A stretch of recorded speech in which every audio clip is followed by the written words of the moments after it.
money whispers, but wealth is silent. Entitlement, however, entitlement screams at the top of its lungs inside the first-class cabin of a transatlantic flight. When Arthur Pendleton, a billionaire real estate tycoon, boarded Flight 402 to London, he expected the world to bow. Seeing a casually dressed black woman occupying his coveted window seat, he didn't just demand she move.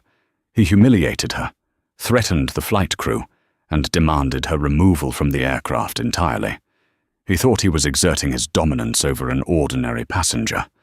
He had no idea the woman quietly staring back at him had signed the paperwork to purchase the entire airline just 24 hours earlier. This is the story of the most expensive temper tantrum in aviation history. Terminal 4 at JFK International Airport was a symphony of rolling luggage, frantic announcements, and the dull roar of thousands of travelers rushing to their gates. But inside the exclusive flagship lounge of Sovereign Airlines, the atmosphere was hushed, smelling of fresh espresso and expensive leather. Vivian Hayes sat in a quiet corner booth, a cup of Earl Grey tea cooling beside her iPad. At 42, Vivian had built a formidable empire. Starting from a small logistics firm in Chicago, she had ruthlessly and brilliantly scaled her operations, eventually pivoting into private equity. She was dressed in a tailored, understated navy blazer, a simple white silk blouse, and dark denim. There were no flashy logos, no ostentatious jewelry, just the quiet confidence of a woman who no longer needed to prove her net worth to anyone. Only a handful of people in the world knew what Vivian was reviewing on her screen. The documents were the finalized contracts for the majority acquisition of Sovereign Airlines Group. Sovereign had been struggling financially for 3 years, plagued by poor management and declining customer satisfaction. Vivian's firm, Hayes Capital, had swooped in, quietly buying up shares and negotiating a massive buyout. Tomorrow morning in London, the ink would officially dry, and the press release would hit the financial wires. Today, however, Vivian wanted to experience her new acquisition firsthand, completely undercover. Her peace was abruptly shattered by a booming voice near the lounge entrance. "What do you mean the massage suite is fully booked? Do you have any idea who I am?" Vivian glanced up. Striding into the lounge was Arthur Pendleton. He was a man who wore his wealth like a weapon. Dressed in a bespoke charcoal suit that looked entirely too restrictive for a transatlantic flight, he was red in the face, jabbing a thick finger at the terrified lounge receptionist.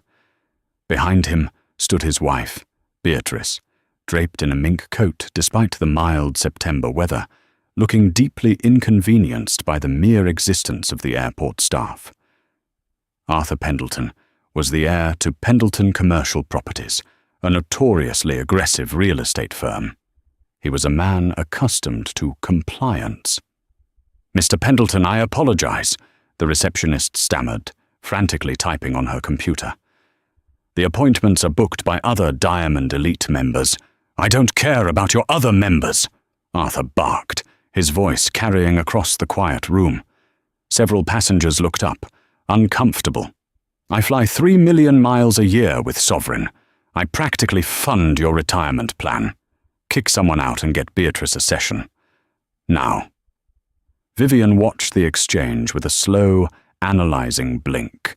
She made a mental note to review the training protocols for frontline staff dealing with abusive VIPs. The receptionist, clearly terrified of losing her job, picked up a phone to nervously call a manager. Arthur snorted in disgust, grabbed Beatrice by the elbow, and marched over to the seating area, dropping his expensive briefcase onto the table right next to Vivian's booth. He didn't so much as glance at her.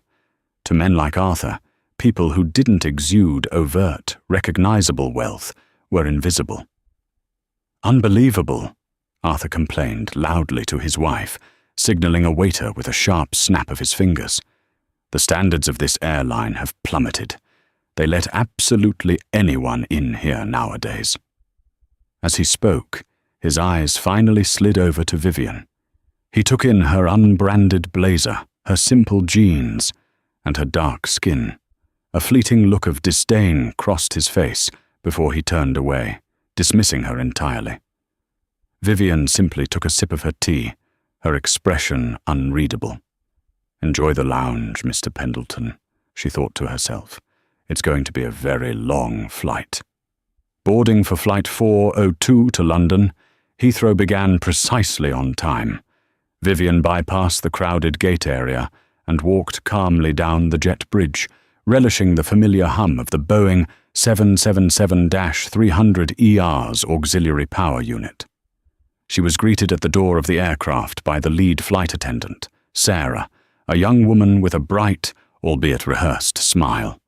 "Welcome aboard, miss. May I see your boarding pass?" Sarah asked. Vivian held up her phone. "Seat 1A. Sarah's smile warmed genuinely. "Right this way, Miss Hayes. Let me help you with your bag." "I've got it, thank you, Sarah," Vivian replied warmly, navigating the wide aisle of the first-class cabin. The cabin was a masterpiece of aviation design, featuring private suites with sliding doors, lie-flat beds, and massive entertainment screens. Seat 1A was the crown jewel, the bulkhead window seat on the left side, offering the most privacy and space. Vivian stowed her carry-on, slipped off her loafers, and settled into the plush leather seat. She accepted a glass of pre-departure champagne and pulled out her iPad, preparing to draft her inaugural email to the Sovereign Airlines Executive Board.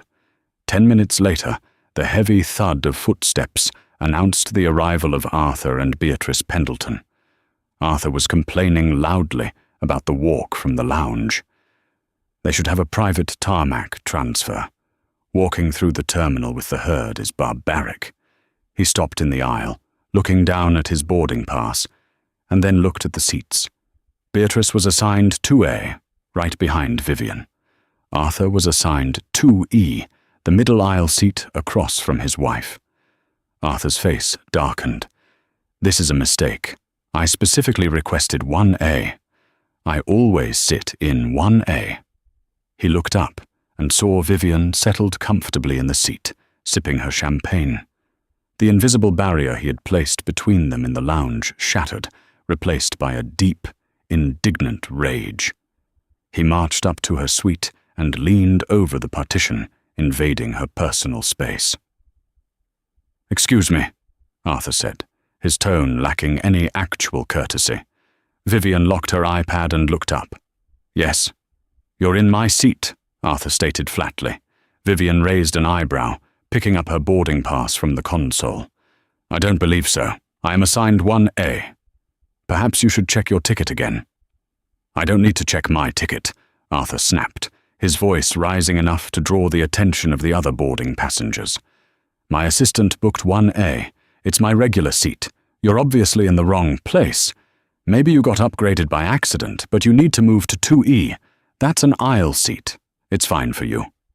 Vivian's voice remained perfectly level, a stark contrast to his aggression. "I booked this seat 6 months ago, Mr. Pendleton. I have no intention of moving. I suggest you take your assigned seat so the boarding process can continue." Arthur's eyes widened. He was completely taken aback that she not only recognized him from the lounge, but had the audacity to deny him. "Listen to me very carefully," Arthur sneered, leaning closer. "I am a Diamond Elite member. I am personal friends with the VP of Customer Relations. People like you, people who hoard credit card points for 5 years just to get a taste of the good life, do not dictate where I sit. Now, pack up your little bag and move to 2E before I have you thrown off this plane." Vivian didn't flinch. She simply looked at him, her dark eyes piercing right through his bluster. "No." Arthur's jaw clenched. He spun around and snapped his fingers in the air. "Flight attendant, get over here immediately." Sarah, the young flight attendant, hurried over, her face pale. She had dealt with demanding passengers before, but the pure venom radiating from Arthur was terrifying. "Is there a problem, sir?" Sarah asked, her voice trembling slightly. "Yes, there is a massive problem," Arthur growled. "This woman is sitting in my seat. I want her moved to 2E immediately." Sarah looked at Vivian, then at her manifest tablet. "Sir, I'm sorry, but Miss Hayes is booked in 1A. Your assignment is 2E. The cabin is fully booked today, so we cannot accommodate seat changes unless both parties agree." "I am not sitting in the middle aisle," Arthur shouted. Beatrice had now arrived, standing behind him with her arms crossed, glaring at Vivian. "Arthur, just make her move." Beatrice sighed wearily. "I can't bear the thought of not having you across the aisle from the window." "I'm handling it, Bea," Arthur said, before turning his wrath back to Sarah. "I don't care what your little tablet says. Do you know who I am? I am Arthur Pendleton. I spend millions with this airline. This woman," he gestured dismissively toward Vivian, "is clearly out of her element. She probably used miles or got a sympathetic upgrade. Move her to the back of the cabin for all I care. Just get her out of my seat." Vivian remained silent, watching the interaction with clinical detachment. She was testing the system. How far would her employees go to appease a bully? What was the culture of the airline she had just bought? "Sir, please lower your voice," Sarah pleaded. "I cannot force a passenger to give up their confirmed seat." "Then get the purser, get the captain, get someone with actual authority," Arthur bellowed. Moments later, David Lawson, the purser and cabin manager, approached. David was a 20-year veteran of the airline. He was tired, overworked, and knew that a complaint from a Diamond Elite member like Arthur could trigger a massive headache from corporate. "Mr. Pendleton, I'm David, the purser. How can I resolve this?" Arthur reiterated his demand, adding layers of threats about firing David and suing the airline. He leaned heavily into classist and vaguely racist undertones, claiming Vivian was disruptive, uncooperative, and making his wife feel unsafe, simply by refusing to yield to his demands. David turned to Vivian. He looked apologetic, but his posture showed he was leaning toward the path of least resistance. "Miss," David said softly, trying to be diplomatic, "Mr. Pendleton is a very valued customer. Sometimes in these situations, it's just easier to compromise. If you would be willing to move to 2E, I can personally offer you a $2,000 flight voucher for your inconvenience and a complimentary bottle of our finest champagne." Vivian looked at David. She felt a pang of sympathy for him. He was caught in a broken system that rewarded wealthy bullies and punished the staff who stood up to them. But she could not let this slide. "David, isn't it?" Vivian asked, reading his name tag. "Yes, ma'am." "David, according to Sovereign Airlines Carriage Contract, Section 4, Paragraph B, an airline may only involuntarily downgrade or move a passenger for safety reasons, aircraft weight distribution, or equipment changes." "None of which apply here," Vivian stated flawlessly. "Furthermore, accommodating a passenger's aggressive behavior by punishing a compliant passenger violates your own internal code of conduct." David blinked, stunned. Passengers didn't usually quote the carriage contract. Arthur let out a harsh, barking laugh. "Oh, so she's a lawyer. Fantastic. Look, David, I am giving you one last chance. Either you remove this arrogant woman from 1A, or I am calling the CEO of this airline right now. You will be fired before we even push back from the gate. Choose." The cabin was dead silent. Every passenger in first class was watching. David swallowed hard. He looked at the furious billionaire, and then at the calm, seated black woman. Fear of corporate retaliation won. "Miss Hayes," David said, his voice dropping, shame evident in his eyes. I'm going to have to ask you to vacate the seat. If you refuse, I will have to ask you to leave the aircraft. You are causing a disturbance, and we cannot depart until this is resolved." Arthur smirked in triumph, crossing his arms. Finally. Someone with some sense. "Hurry up and get your things, lady. You're holding up my flight."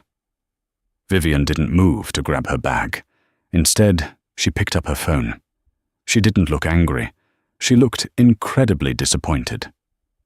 "David," Vivian said softly, the weight in her voice suddenly shifting the gravity in the cabin.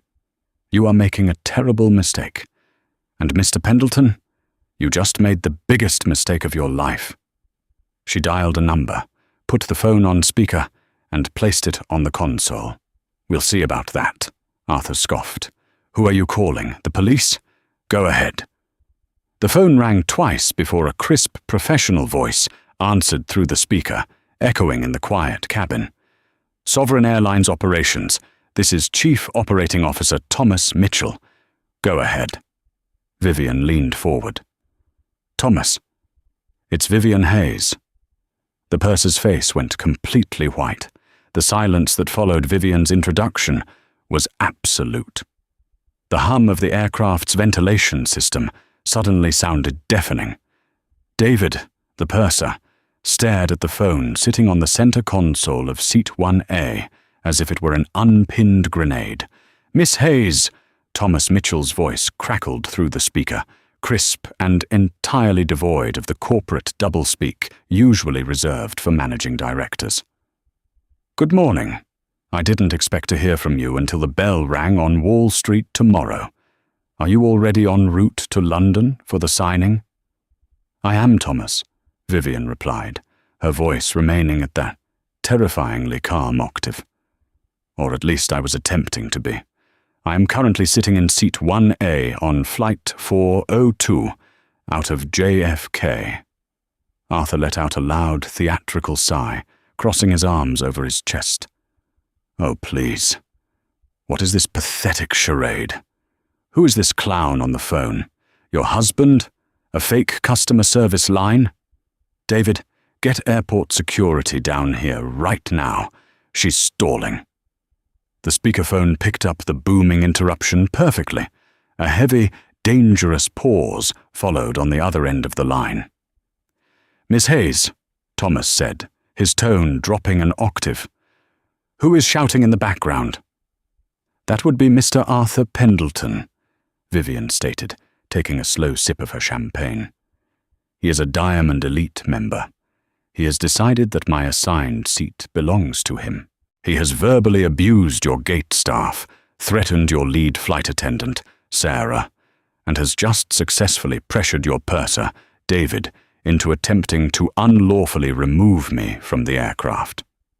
Arthur leaned down, his face inches from the phone.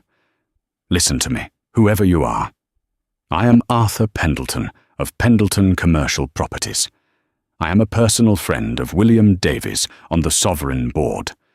If you don't authorize this woman's removal immediately, I will have your job, and I will sue this airline into bankruptcy."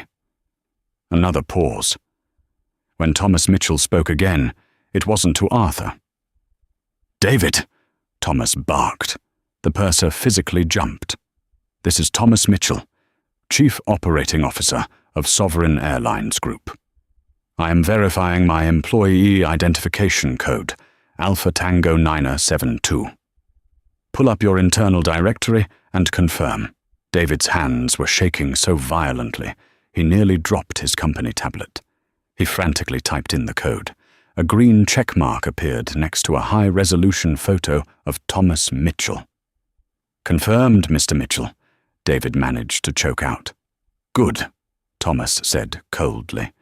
"David, I need you to listen to me very carefully. You are currently attempting to remove Miss Vivian Hayes from her seat. Miss Hayes is the CEO of Hayes Capital. As of 8 p.m. yesterday, following an SEC-approved transfer brokered by Goldman Sachs and finalized by the legal team at Sullivan & Cromwell, Hayes Capital purchased a 68% controlling stake in Sovereign Airlines Group. The color drained from David's face so fast it was a medical marvel he didn't pass out on the spot. "To be absolutely clear, David," Thomas continued, the finality of his words echoing through the first-class cabin. "You are not just dealing with a VIP. You are currently attempting to kick the new owner of this airline off her own airplane." The collective gasp from the surrounding passengers was audible. A businessman in 3A practically dropped his jaw into his lap. Sarah, the flight attendant who had been hovering near the galley, covered her mouth with both hands. Arthur Pendleton froze. For the first time in perhaps his entire adult life, the bluster vanished, replaced by a profound, uncomprehending blankness. His brain, wired for dominance and intimidation, simply could not process the data it had just received. That's a lie," Arthur stammered, though his voice lacked its previous thunder. He looked at Vivian, really looking at her this time, past her casual clothes, past his own prejudices. He saw the cold, unyielding iron in her posture. "William Davies would have told me if a buyout was happening." "William Davies," Vivian said smoothly, locking eyes with Arthur, "was voted off the board at 6 a.m. this morning due to his chronic mishandling of our European assets. The public press release goes live tomorrow at 9 a.m. Greenwich Mean Time. You are getting an exclusive preview, Mr. Pendleton." She tapped her iPad, waking the screen, and turned it around. Displayed in high definition was the legally binding acquisition contract, complete with the Sovereign Group letterhead and Vivian's signature right next to the former CEO's. Arthur's mouth opened and closed like a landed fish. Behind him, his wife, Beatrice, whispered a horrified, "Arthur, what have you done?" Vivian turned her attention back to the phone. "Thomas, a point of clarification regarding our corporate policies. Moving forward under Hayes Capital's leadership, what is our official stance on passengers who verbally assault staff, create a hostile environment, and attempt to use loyalty tiers to extort and humiliate other passengers?" "Zero tolerance, Miss Hayes," Thomas replied instantly. "Violation of the carriage contract under the disruptive passenger clause. The protocol is immediate removal from the aircraft, revocation of all loyalty status and accrued miles, and a lifetime ban from flying with Sovereign Airlines or any of its subsidiary carriers." Vivian nodded slowly. "Excellent. David?" The purser snapped to attention, sweating profusely. "Yes, Miss Hayes. Ma'am, I am so incredibly sorry. Save the apologies, David. We will have a very long discussion about backbone, employee empowerment, and protocol when I return to New York," Vivian said firmly, but not cruelly. "For now you have a job to do. Execute the policy." David squared his shoulders. The sheer terror of losing his job to the new owner suddenly outweighed his fear of the angry billionaire. He turned to Arthur, his voice finally finding the authoritative timbre required of a purser. "Mr. Pendleton," David said, pointing toward the front exit door, "you are in violation of federal aviation regulations regarding passenger conduct. I must ask you and your wife to collect your belongings and exit the aircraft immediately." "You can't do this!"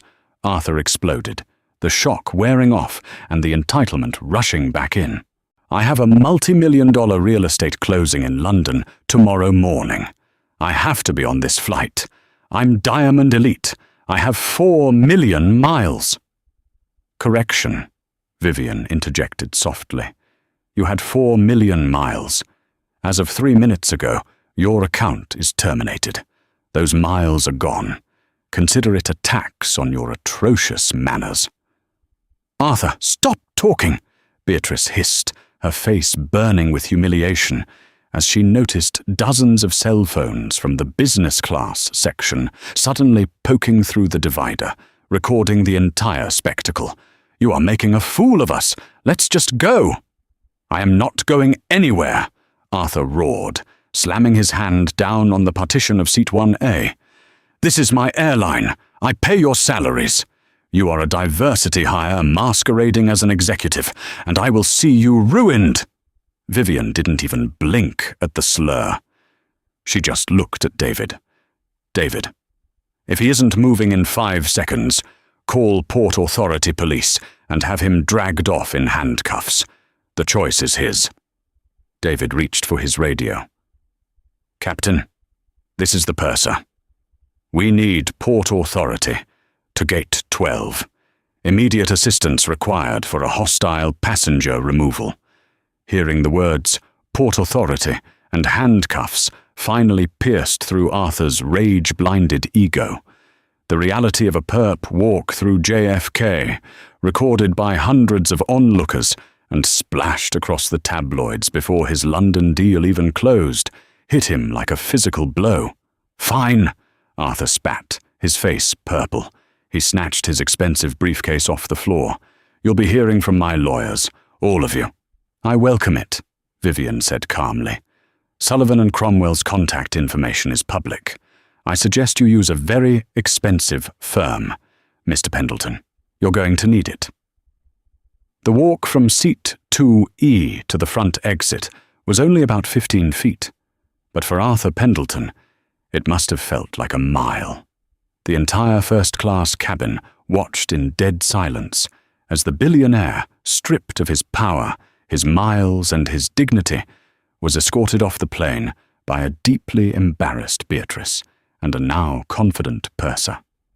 As Arthur stepped through the door and onto the jet bridge, a lone passenger in the back of the first-class cabin started a slow clap. Within seconds, a wave of applause rippled through the section, aimed directly at the retreating back of the man who had thought he owned the world. David returned a moment later, securing the heavy aircraft door. He walked over to Vivian, looking like a man awaiting a firing squad. "Miss Hayes," David said quietly, "the disruptive passengers have been offloaded. Their baggage is being removed from the hold. We will push back in approximately 10 minutes. Once again, I am profoundly sorry." Vivian looked at the purser. She saw a man broken by years of corporate conditioning that told him the customer, no matter how abusive, was always right. That was the first thing she was going to change. "Thank you, David," Vivian said, offering him a small, genuine smile. "Now please go ensure the rest of our passengers have a wonderful flight." And David, "Yes, ma'am?" "Tell Sarah she handled herself perfectly under pressure. She's getting a raise." As the Boeing 777 pushed back from the gate, Vivian Hayes finally locked her iPad, leaned back in the plush leather of seat 1A, and watched the lights of the terminal fade into the distance. The real work began tomorrow, but for tonight, the view from the top was exceptionally clear. The sterile, fluorescent lights of JFK's Terminal 4 felt less like an international gateway and more like a harsh, unforgiving interrogation room to Arthur Pendleton. As he and a deeply humiliated Beatrice stood at the Sovereign Airlines customer service desk, located outside the secure zone, firmly in the realm of the general public, the staggering reality of his situation was beginning to solidify. His expensive, monogrammed leather luggage had been unceremoniously dumped onto the oversized baggage carousel, circling endlessly next to battered backpacks and cardboard boxes. When Arthur aggressively shoved his Platinum Elite card across the counter, demanding a supervisor, the deeply unsympathetic desk agent, a woman named Brenda, whose name tag indicated she was a 20-year veteran of the airline, swiped it with agonizing slowness. The monitor facing Brenda flashed a blaring, unavoidable red banner. "Account terminated. Do not board. Security flagged." "I need a flight to London Heathrow tonight," Arthur demanded, leaning heavily, his knuckles on the laminate counter. His voice had lost the booming thunder it carried on the aircraft, replaced by a strained, desperate rasp. "Book me on British Airways, Virgin Atlantic Delta. I don't care who it is. Just get me a first-class ticket. Now." Brenda did not look up from her keyboard. She typed a few deliberate keystrokes before answering. "Sir, I am a Sovereign Airlines employee. I cannot book you on a competitor's airline. Furthermore, as I explained 5 minutes ago, there are no available premium seats on any transatlantic flights departing the eastern seaboard tonight. It is the height of corporate travel season. The absolute best I can suggest is a middle seat in economy on a connecting flight through Reykjavik tomorrow afternoon, assuming you can find another carrier willing to issue you a ticket." Beatrice let out a muffled, horrified sob of sheer indignity, burying her face deeper into the collar of her mink coat. To her, the phrase "middle seat in economy" was a profanity. Arthur's face contorted in rage. He pulled out his phone, ready to scream at his executive assistant to fix this mess. But a sudden, violent flurry of notifications froze his thumb over the screen. His phone was vibrating so intensely it felt hot to the touch. It was a waterfall of text messages, missed calls, Google News alerts, and frantic emails from his corporate communications team. While Arthur had been arguing with the purser on the plane and subsequently being marched off the jet bridge, the digital world had been silently, ruthlessly mobilized against him. A passenger in seat 3A, a senior digital marketing executive named Oliver Hastings, had recognized the explosive potential of the tantrum unfolding in front of him. Oliver hadn't intervened. He simply rested his phone against his knee, the camera lens perfectly framed between the seats, capturing crisp, unedited, high-definition audio and video of the entire altercation. He caught Arthur's snarling demands. He caught the overt, racist dismissal of Vivian Hayes. And he captured the magnificent, devastating moment Vivian revealed herself as the new majority owner of the airline. As soon as the aircraft doors had closed and Arthur was safely back in the terminal, Oliver had uploaded the 4-minute clip simultaneously to X, TikTok, and a prominent Reddit forum dedicated to public freakouts. His caption was a masterclass in clickbait precision. "Billionaire tyrant throws racist tantrum to steal a seat." Plot twist. The woman sitting there just bought the entire airline. The internet operates at the speed of light, and nothing fuels its algorithmic engine quite like the public execution of an entitled, wealthy bully. Within 30 minutes, the video had crossed 1 million views. Within 2 hours, it had amassed 12 million. By the time Arthur was standing at Brenda's counter, his flushed, angry face was plastered across the digital front page of every major news outlet in the Western Hemisphere. Arthur's phone rang. The caller ID flashed Eleanor Shaw, VP Public Relations. He answered it, pressing the phone hard to his ear. "Arthur, where are you?" Eleanor's voice was clipped, breathless, and laced with absolute panic. "Tell me you are not in public."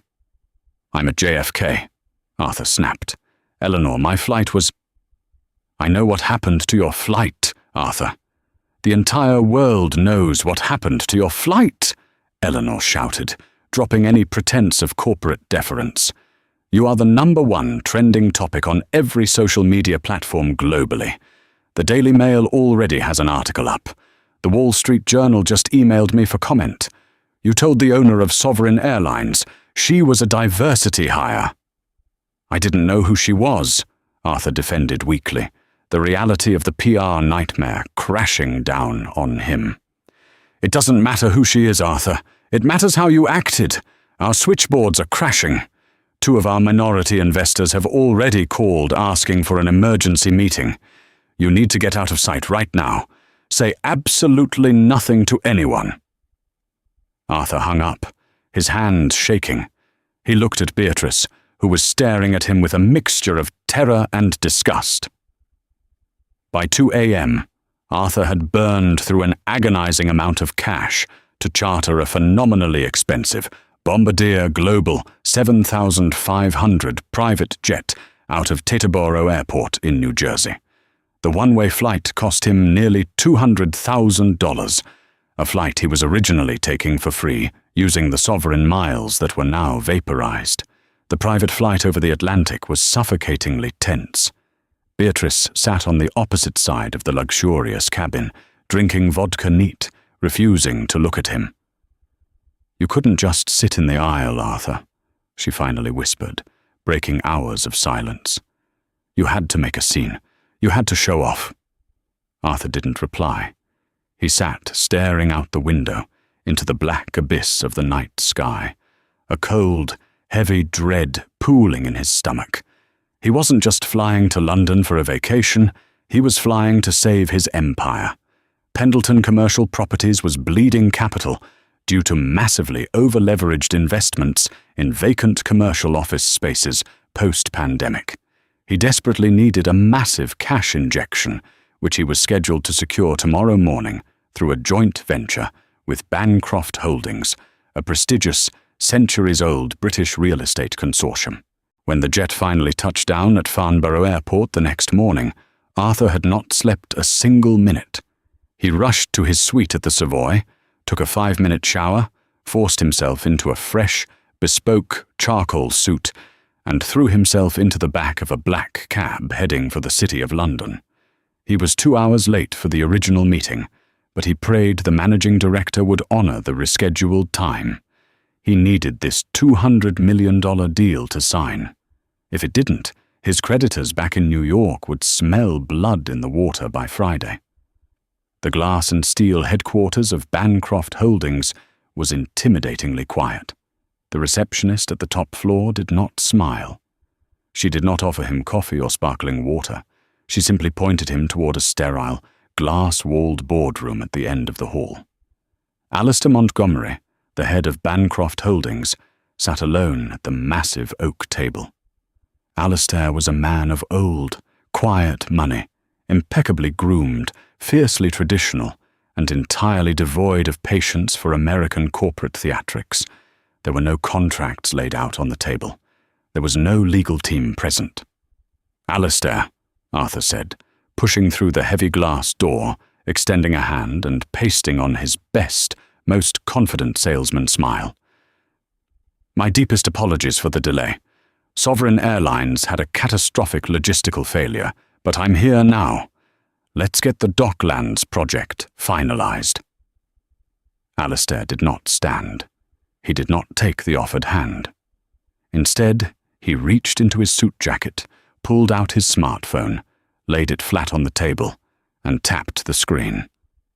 The high-definition, crystal-clear audio of Arthur's own voice echoed off the glass walls of the London boardroom. "People like you, people who hoard credit card points for 5 years just to get a taste of the good life. Do not dictate where I sit. Pack up your little bag and move before I have you thrown off this plane." Alistair paused the video, right on a freeze frame of Arthur's contorted, furious face leaning over seat 1A. He looked up at Arthur with an expression of profound, chilling disgust. "The Docklands project requires millions in public funding, community board approval, and the goodwill of the London City Council, Arthur," Alistair said softly, his crisp British accent clipping the consonants like a guillotine. "We are in the business of community development. We do not partner with men who lack basic emotional regulation, fundamental human decency, and the foresight to understand the modern world. Bancroft Holdings is officially withdrawing its letter of intent." Arthur felt the floor completely drop out from under him. The room began to spin slightly. "Alistair, please, be reasonable. It was a misunderstanding. I was under immense stress. You can't torpedo a $200 million deal over a viral video." "I am not torpedoing the deal over a video, Arthur," Alistair corrected, slowly standing up and buttoning his suit jacket. "I am torpedoing it because of the character of the man in the video. You are a public liability." and Bancroft Holdings does not invest in liabilities. Good day, Mr. Pendleton. Alistair Montgomery walked out of the boardroom, leaving Arthur standing completely alone in the silent glass room, the devastating reality of his downfall finally, permanently setting in. While Arthur Pendleton's empire was fracturing down the middle, Vivian Hayes was standing in front of a blinding wall of flashbulbs at Sovereign Airlines' European headquarters in Piccadilly, London. The room was packed shoulder to shoulder with financial journalists, industry analysts, and photographers. At precisely 9 a.m. Greenwich Mean Time, the press release had hit the wires. Hayes Capital acquires 68% controlling stake in Sovereign Airlines Group. Vivian Hayes appointed interim CEO. The global markets reacted with an immediate euphoric jolt. Sovereign stock, which had been languishing for the better part of a decade under stagnant leadership, surged a staggering 14% within the first hour of trading. Institutional investors loved Vivian's ruthless efficiency, her sharp intellect, and her undisputed track record of turning bloated, failing companies into lean, profitable powerhouses. But Vivian wasn't merely focused on profit margins and fleet modernizations. She knew that a company's culture was its ultimate currency. Her first official act as CEO, announced during this very press conference, was designed to send a shockwave through the entire aviation industry. For far too long, Vivian addressed the hushed room, her voice steady and commanding. She wore a perfectly tailored emerald green suit, projecting an aura of absolute authority. The airline industry has operated on an antiquated, silent caste system. We have inadvertently built a framework that protects, and sometimes even rewards, abusive behavior under the guise of loyalty tiers and frequent flyer status. As of this morning, Sovereign Airlines is dismantling that system. A ripple of intrigued murmurs swept through the press corps. Every single person in that room had seen the viral video of Arthur Pendleton's meltdown at JFK. They knew exactly what she was referring to. Today we are instituting an immediate fleet-wide policy update that we are internally calling the Pendleton Protocol, Vivian stated, leaning slightly into the microphone. A sharp intake of breath echoed from the front row. A journalist from the Financial Times rapidly typed on his laptop, recognizing the brilliance of weaponizing the viral moment for corporate reform. The Pendleton Protocol, Vivian continued, dictates a strict, zero-tolerance policy for verbal abuse, physical intimidation, or discriminatory behavior directed toward our flight crews, ground staff, or fellow passengers. It does not matter if you fly with us once a decade, or if you hold a Diamond Elite card with 5 million accrued miles. If you create a hostile environment on a sovereign aircraft, you will be immediately removed. You will be permanently banned from our global network, and your accrued loyalty miles will be instantly forfeited. She paused, letting the weight of the new policy settle over the room. Furthermore, Vivian added, a faint, razor-sharp smile touching the corners of her mouth.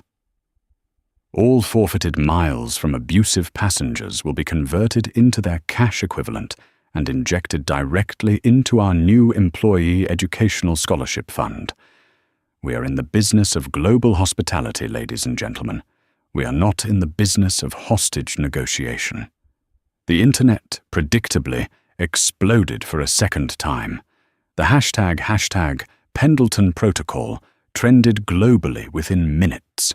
Sovereign Airlines' brand sentiment metrics, previously sluggish and bogged down by customer complaints, skyrocketed from negative to overwhelmingly positive in less than 24 hours. Thousands of people took to social media to share stories of airline staff abuse, praising Vivian for finally standing up for frontline workers. Ticket bookings for the upcoming holiday season surged by 22%. Back across the Atlantic, Arthur Pendleton was a man trapped in a rapidly shrinking cage. The The loss of the Bancroft deal in London had not just been a localized failure, it was the domino that triggered a catastrophic cascade of financial disasters. The viral video of his tantrum had permeated the cultural zeitgeist. He was the subject of late-night talk show monologues. Memes of his purple screaming face were inescapable. But the cultural humiliation was nothing compared to the financial ruin that followed. Pendleton Commercial Properties was already secretly hemorrhaging cash. Arthur had vastly over-leveraged the company's assets to purchase a portfolio of commercial office spaces just before the pandemic, spaces that currently sat glaringly vacant. The Bancroft deal was supposed to be his salvation. Without it, the sharks began to circle. Within 2 weeks of the airplane incident, his lenders began calling in their loans, citing material adverse change clauses triggered by the severe reputational damage to the company's leadership. His board of directors was in a state of outright panic, holding emergency meetings that routinely excluded him. His personal life was equally fractured. Beatrice, humiliated beyond repair by the public spectacle and her subsequent drop in Manhattan socialite status, had packed her bags and relocated permanently to their Hamptons estate. She had retained a very aggressive divorce attorney who had immediately filed for a forensic audit of Arthur's assets. He was banned from his exclusive country club. His calls to politicians he had generously funded went straight to voicemail. Pendleton Commercial Properties was teetering on the edge of Chapter 11 bankruptcy. Arthur needed a massive, immediate line of credit, an emergency bridge loan of $150 million to satisfy his creditors and keep the lights on for another quarter. His desperate, overworked CFO, Gregory, had spent 3 sleepless weeks begging every major bank on Wall Street for a lifeline. They all gave the same answer. Arthur Pendleton is a toxic asset. We cannot risk the PR nightmare of bailing him out. Finally, in the 11th hour, Gregory found a shadow lender. It was a massive, aggressive private equity firm known as Meridian Credit Partners, operating out of the financial district. They specialized in high-risk, high-yield, distressed debt. They didn't care about public relations. They only cared about collateral. They were willing to underwrite the bridge loan, but the terms were draconian. Arthur had to put up his last unencumbered asset, a sprawling, high-end commercial plaza in downtown Manhattan, as absolute collateral. If he missed a single payment, Meridian would seize the property. Arthur didn't care. It was a lifeline. It was a way to survive until the news cycle moved on to a new villain. On a rainy Tuesday afternoon, Arthur walked into the sleek, minimalist conference room of Meridian Credit Partners on the 45th floor of a Wall Street skyscraper. He was flanked by Gregory and his lead corporate attorney, Harrison. Arthur looked 10 years older than he had on the airplane. There were dark bags under his eyes. His bespoke suit hung slightly looser on his frame, and the arrogant swagger had been replaced by a twitchy, nervous energy. Still, as he sat down in the plush leather chair, a familiar sense of entitlement began to creep back in. He was about to secure $150 million. He was Arthur Pendleton. He always won in the end. "Let's just sign the damn papers and get this over with," Arthur muttered to Harrison, pulling a heavy, gold Mont Blanc pen from his breast pocket. He tapped it impatiently against the mahogany table. The coffee in the lobby was freezing. You'd think for the interest rates they're charging, they could afford a decent espresso machine. Harrison nervously adjusted his tie, opening the massive leather-bound portfolio of contracts. "Everything is in order, Arthur. The underwriters have approved the terms. We are just waiting on the managing partner to execute the final signatures." The heavy, frosted glass double doors of the conference room clicked open. Arthur didn't bother looking up, too busy unscrewing the cap of his expensive pen. "It's about time. Let's skip the pleasantries and get to the Before you sign anything, Mr. Pendleton." A calm, terrifyingly familiar voice echoed through the cavernous room. "I believe we need to have a final discussion regarding the integrity of the collateral." Arthur's breath caught in his throat. The gold Mont Blanc pen slipped from his trembling fingers, clattering loudly onto the polished mahogany table and rolling onto the floor. He slowly looked up. Standing at the head of the table, flanked by two imposing corporate attorneys, was Vivian Hayes. She wasn't wearing an emerald suit today. She was dressed in a tailored navy blazer, a simple white silk blouse, and dark, crisp denim. The exact same understated outfit she had been wearing in the Sovereign Airlines lounge the day they met. The silence in the room was absolute, heavy, and suffocating. Gregory, the CFO, looked utterly confused. Harrison, the lawyer, looked at Arthur's ashen face and immediately realized something was catastrophically wrong. What is this?" Arthur whispered. The color completely drained from his face, leaving his skin a sickly, pale gray. His eyes darted around the room as if looking for hidden cameras. "What are you doing here?" Vivian walked slowly to the chair directly across from Arthur and sat down. She moved with the fluid, unhurried grace of an apex predator that had finally cornered its prey.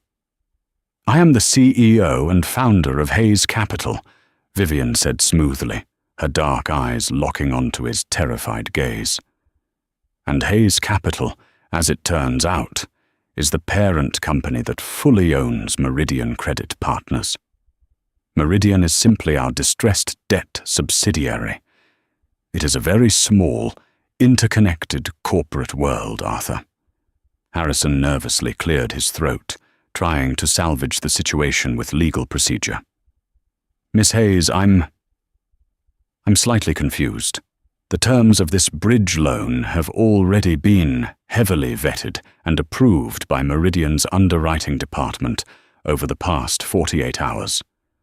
We are purely here for the final execution of the documents." Vivian didn't break eye contact with Arthur. She reached out and placed her hand flat on the massive stack of contracts resting in the center of the table. She didn't open them. As the chief executive of the parent holding company, Vivian explained, her voice eerily calm, devoid of any gloating or vindictiveness. It was pure, icy business. "I retain the final right of refusal on any high-risk credit allocations that exceed $50 million. Your loan falls well within that threshold, Mr. Pendleton. It crossed my desk an hour ago." Arthur gripped the edges of the table, his knuckles turning white. "You planned this. You trapped me." "I didn't trap you, Arthur. Your own balance sheets trapped you," Vivian replied. "I spent the last hour intimately reviewing the financials of Pendleton Commercial Properties. Your debt-to-equity ratio is abysmal. Your occupancy rates have plummeted. But more importantly, I had to factor in the severe, incredibly public reputational damage of your company's leadership." She paused, leaning forward slightly. "When Hayes Capital issues a loan of this magnitude, we are not just investing in brick and mortar," Vivian continued, her words landing like physical blows. "We are investing in the judgment, the stability, and the character of the executive leadership.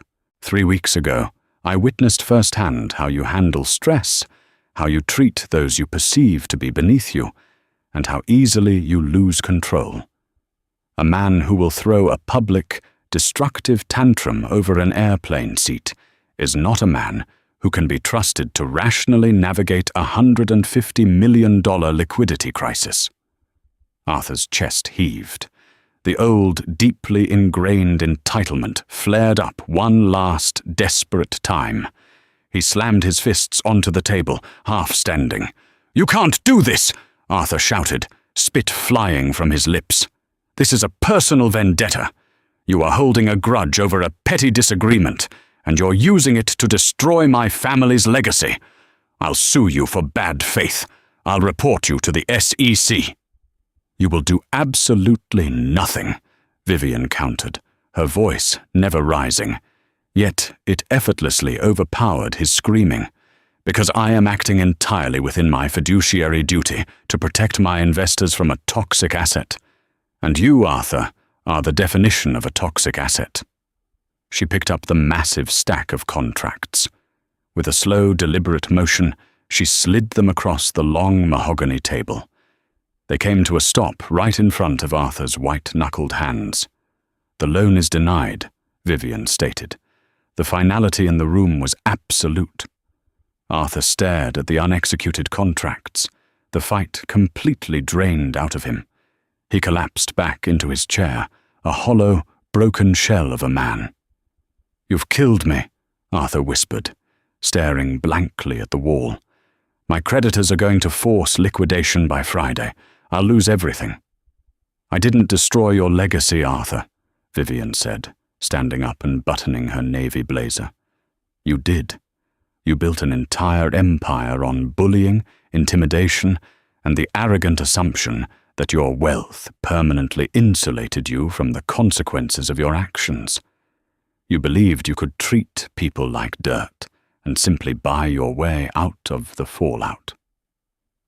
She looked down at him, not with anger, but with a cold, clinical pity.